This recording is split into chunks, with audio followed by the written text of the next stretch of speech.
নমস্কার, পরিবর্তন news channel আপনার স্বাগত আছে। চ্যানেলকে সাবস্ক্রাইব, লাইক, কমেন্টে শেয়ার করুন। আজকে কি আপডেট? অখিল ভারতীয় বিদ্যার্থী পরিষদ পশ্চিমবঙ্গ ছাত্র হুঙ্কার মহাসমাবেশ আয়োজিত করা হয়। এই অনুষ্ঠানে উপস্থিত ছিলেন অনেক হাজার ছাত্র।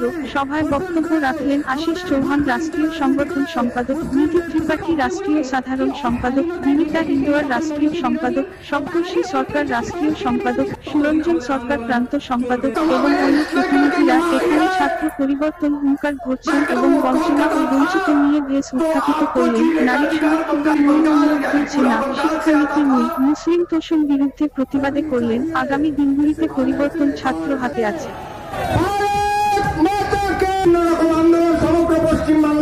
তাই সেই কারণে আমরা সুষ্ঠুভাবে এখানে র্যালি করছি। আজকে পুলিশ অখিল ভারতীয় বিদ্যার্থী পরিষদের কার্যকর্তা আগামী কিছুদিনের মধ্যে